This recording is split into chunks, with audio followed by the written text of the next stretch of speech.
You are now listening to Brew with the Crew, the podcast where we navigate culture, global awareness, and actionable change. We're coming to you from the University of Findlay Buford Center. We hope that you are inspired by this week's dialogue.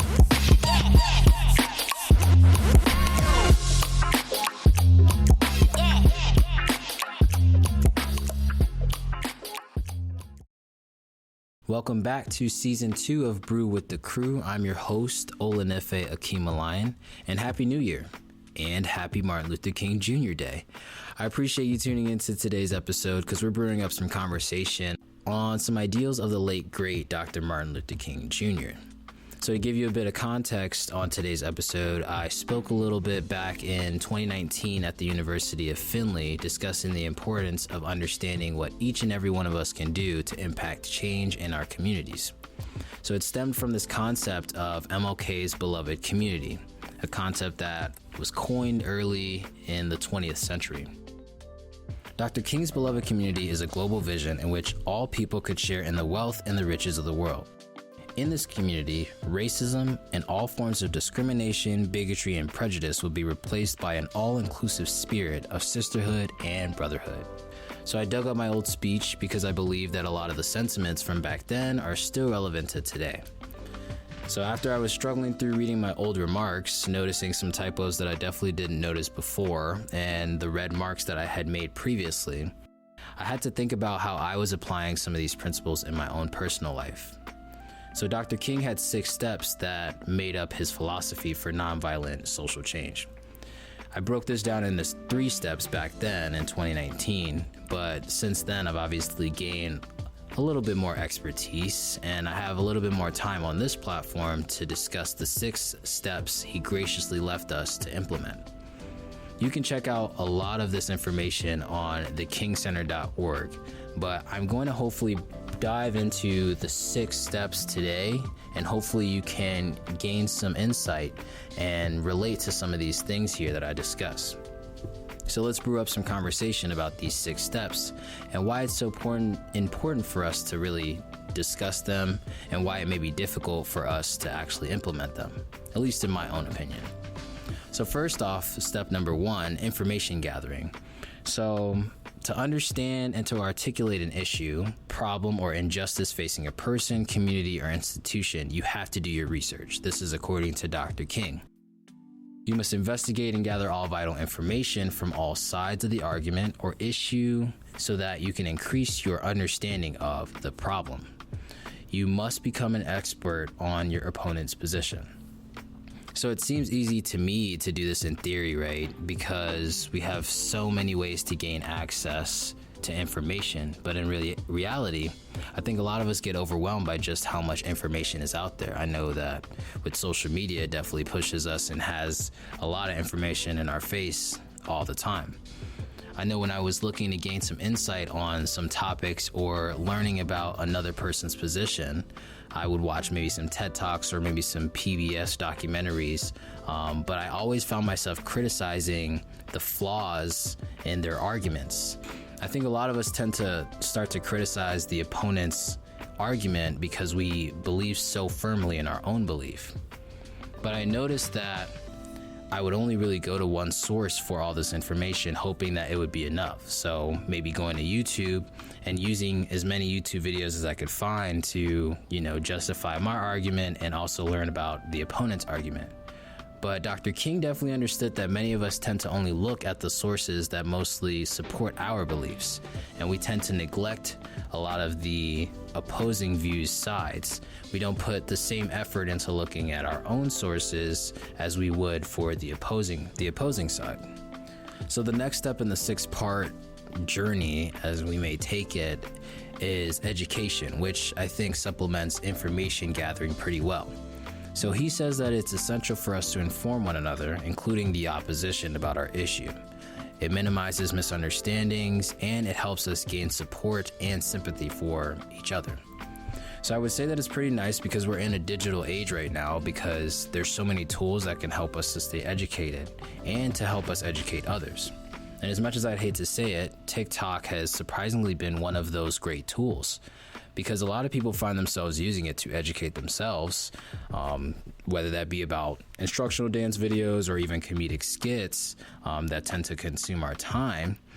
There are definitely a lot of different things that you can learn from the platform if you take the time and you search for them. But obviously, if you're not looking for them, then TikTok, you're wasting your time. But in all seriousness, Dr. King really wanted us to understand that by educating one another on how we feel about a particular issue, it can help to reduce some of the preconceived notions on a particular group of people or ideals. So the next step that I think a lot of us tend to struggle with is the personal commitment. So personal commitment, he says, it requires us to do a daily check and affirm our faith in the philosophy and methods of nonviolence. We have to eliminate hidden motives and prepare ourselves to accept suffering if necessary in the work for justice. So we're already a couple weeks into the new year, and I wonder how many people have already given up on their New Year's resolutions. I mean, I can tell you that I've lost steam on a couple of mine, but that personal commitment is very important. We have to try and do these daily checks, which is something that I do personally by journaling in order to track our progress. It helps us to keep the future goal in mind. I really want to highlight the word daily because doing this daily means that we're trying to formulate a habit, which we all know tends to make a bigger impact in the long run.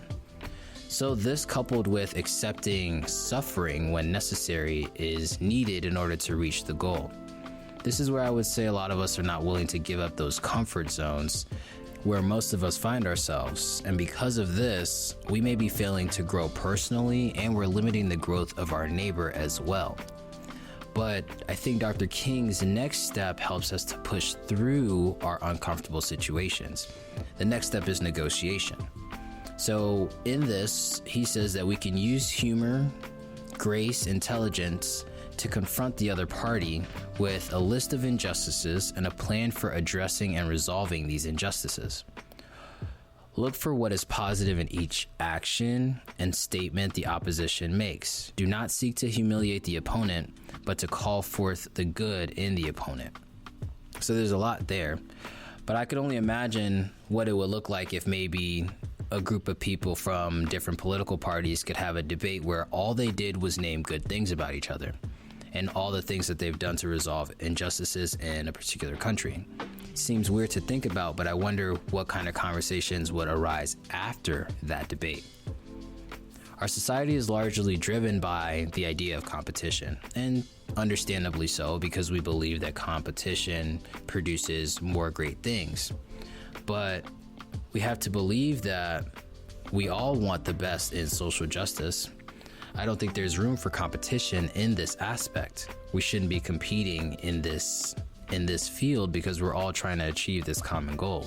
I'd be curious to know what other people think about how we can eliminate a competition from the aspect of achieving social justice. But regardless of how you may feel, it's always important for us to actually take action, which is the next step that Dr. King outlines in his 6-step plan, which is direct action. These actions are taken when the opponent is unwilling to enter into or remain in discussion or negotiation. These actions impose a creative tension into the conflict, supplying moral pressure on your opponent to work with you in resolving the injustice. So I really like the term creative tension because all of us know that in order for us to achieve growth and strength, we have to produce some tension. So one of my fitness goals this year was to build more muscle, but I had to realize and understand that I wouldn't be doing anything or gaining any actual progress unless I was actually causing tension on my body day in and day out. Dr. King invites us to have creative tension because it forces us to put our brains, our thoughts, and our ideas together to produce growth for our overall community, thus resolving injustices for everyone. Taking the direct action also means that we may have to think about the blowback from taking that said action, and I think that's what a lot of us get stuck up on. But I would encourage us, just as Dr. King encouraged us to do, take action because it puts pressure on the opposing side to move. Remember that pressure produces the diamonds, and the diamonds are things that we have to actually dig up. And who doesn't want their share of the riches? We all have to put in the work though. In Dr. King's final step, we must look at reconciliation. That's his final step. Nonviolence seeks friendship and understanding with the opponent. Nonviolence does not seek to defeat the opponent. Nonviolence is directed against evil systems, forces, oppressive policies, unjust acts, but not against persons. Through reasoned compromise, both sides resolve the injustice with a plan of action. Each act of reconciliation is making us one step closer to the beloved community that was mentioned earlier. When I think about this idea, my mind tends to think about how we're fighting against a system that we really didn't ask to be a part of. But I do think that some of us may like the system that they're currently living in, but most of us probably are not pretty happy. This is why I think Dr. King ends his 6 steps to the beloved community with reconciliation. We should try and remember that we are not necessarily fighting against individual people, although sometimes it may feel like it. We're really fighting against their ideas and beliefs that were formulated by the system in which they grew up in. Their upbringing, their connections, and their overall environment generate the thoughts and beliefs that they live by. We have to accept the fact and understand that the only way we can end the injustices in this world is by developing a new system, a new plan of action to ensure that we do not remain victims of our current circumstances. That means we have to really understand that this system that we're currently in needs to be changed. This is where I bring back the ideal of our social responsibility. There's 6 steps here that I just outlined to you, and I hope that in some way or some form they spoke to you about how we are living our day-to-day lives. I think that each and every one of us are obviously products of our environment, the way that we are raised, the people that we are connected to, and the environment that we find ourselves in either perpetuate the thoughts that we already have, or they try to egg at our current beliefs. But we have to be willing to take responsibility for our own actions and be willing to take the necessary actions in our own daily lives to reduce or eliminate all of the injustices that Dr. King fought for when he was alive and is still fighting for today through us. So I know there's a lot of things that I kind of threw at you pretty fast with the 6 steps here, but I encourage you to listen back or really think about all of the steps that Dr. King kind of outlined for us to do in order for us to institute and implement new changes. We all have the ability to take these steps in some way and work on them daily, because it's my belief that this is our social responsibility to one another. We all have the ability to, 1, gather the information about our side and the opposing side. We have the ability to educate one another. Maybe you got to create your first TikTok, who knows? But there are different ways for us to educate one another on a given issue. We all have the ability to make a personal commitment to ourselves. It's a new year. There are definitely new things that we can try and shoot for as we progress into 2022. We have to be able to negotiate with one another who have differing views from us. That negotiation piece is really going to help us to foster new grounds. Then we have to take direct action wherever we find injustice. And that's what Dr. King would really want us to focus on, taking that direct action and confronting it head on. Because then finally we can reconcile the system that has been broken for far too long. It's my hope that you gained some insight from this episode today, and I hope that you understand that these steps are important because they are our social responsibility. If we want to see the injustices removed from our communities, then we have to be willing to make these steps and implement them into our daily lives. Be sure to check out any MLK celebration events happening in your area. I know for the University of Findlay, we have a couple lined up with Jermaine Hunter visiting the university. He is the Vice President of Talent Acquisition and Diversity and Inclusion at Marathon Petroleum, and he'll be joining us on Tuesday.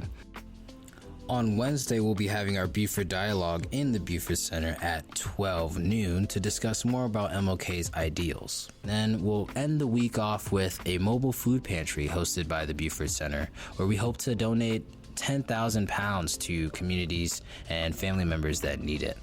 Be sure to check out any events that are happening in your area, and I wish you a happy Martin Luther King Jr. Day, and we will catch you next time on Season 2 of Brew with the Crew.